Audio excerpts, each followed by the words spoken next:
What's going on, guys? Saying Hypertrophy here. Before we get started, don't forget to like and subscribe. I greatly appreciate it and it helps out the channel a lot. So, today we have a chest and back day. This is chest and back day number one for my week. I do two chest and back days, two shoulders and arms days, or as I like to call them, SARMs days, and then two leg days for a total of 6 days in the gym. Now, you'll notice here I'm starting off with the bent over row. All right, so this is a back movement, and this is my first main compound movement of the day. On back and chest day one, I start off with a back exercise, followed by a chest, followed by a back, followed by a chest. And on the second day, I switch that around and I'll start off with a chest movement, followed by a back, etc. For my first main compound, I do a pyramid set. So 12, 10, then two sets of 6 to 8 with the evolving rep ranges. So going from there, we move right into the dumbbell bench. And for this, I'm doing 4 sets of 10 to 12. So as far as the evolving rep ranges go, you want to pick a weight that you can do for the low end of that rep range, and then slowly over the weeks work up to the top end of that rep range. Once you get there, then you increase the weight. So the way that looks with the pyramid sets is I do 12 sets with a weight, then I increase 12 sets, 12 reps with a weight, then I increase, I do 10 reps with that weight, then I increase, and for the next two sets, I keep the weight the same and I work between the 6 to 8 rep range. So now we're going into our second superset of the day, starting off with a back movement. This is the dumbbell row.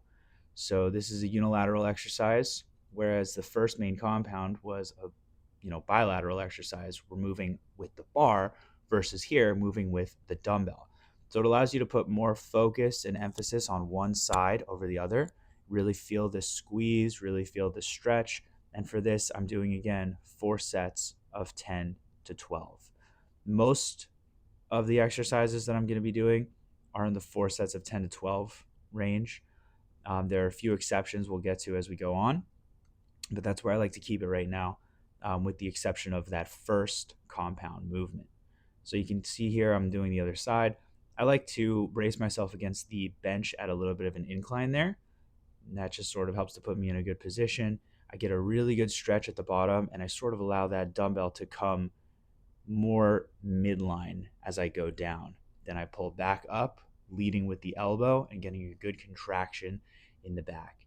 You'll really be able to feel it if you use a specific form like that that allows you to focus on the muscle and allows you to make that good mind muscle connection. So here you'll see we're moving on to our next exercise in the superset, and this is going to be our incline dumbbell bench. So on one day, I like to do this with the dumbbells, and then on the next chest and back day, as you'll see later, I do this with the barbell. Okay, that just allows for a little bit of a different stimulus, just like before when we did the bent over row with the barbell versus with the dumbbell. So now as far as these go, I like to try to keep the bench elevation consistent for at least a couple weeks. So here I believe I have it on the third notch. I'll do that for a while, and then eventually I'll switch it up. I'll go a notch lower, probably not a notch higher, because that would put a lot more emphasis on the shoulders, less on the pecs themselves. But just switching it up like that is another way to keep the exercise fresh and implement a different sort of way to progress. And for that, again, 4 sets of 10 to 12. Now here we're moving on to our final superset of the workout, and you'll see here I'm doing dumbbell flies, but I'm still using the incline bench. So for this exercise, I'm doing 4 sets of 12 to 15. All right, so since this is more of a isolation exercise, it's a lot lighter in the weight, I want to sort of bump up the rep range here, just by a couple reps. Working within that 12 to 15 rep range allows me to really take that muscle to exhaustion, take that muscle to failure, and really focus in on it while I'm doing it. So here you'll see I have the incline bench set up to about the third notch, okay? But going on to here, I'm doing the same exercise again. This was my second set, but I put it right after. I lowered the incline. Okay, I just wasn't feeling comfortable at the third notch there, like I was using for the actual incline bench, and I wanted to bring it down a little bit. This took a little bit of pressure off my shoulders and allowed me to get a better stretch, okay, and then a better contraction at the top. So, like I was saying before, switching up the bench elevation can change up the feel of the exercise. So that's something you have to experiment for, yourself and see what elevation you feel comfortable at and then work on there. So there's nothing wrong with switching it up mid workout, which I'm demonstrating here, going from the third, peg to the second.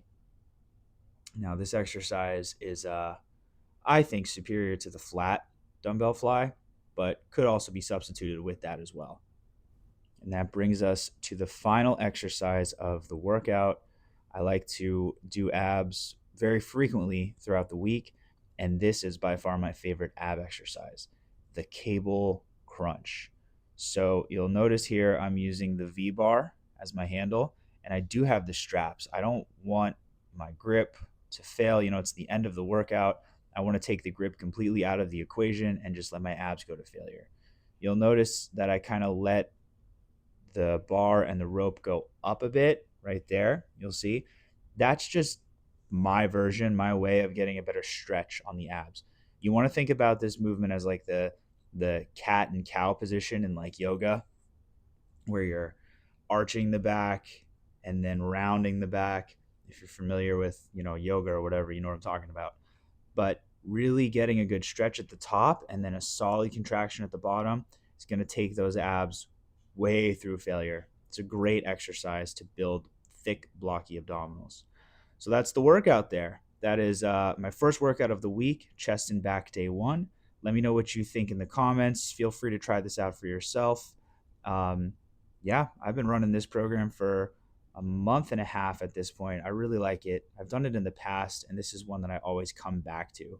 So, in my opinion, it's 6 days a week. That's a little much if you're a beginner, but I enjoy being in the gym. It's something I look forward to every single day.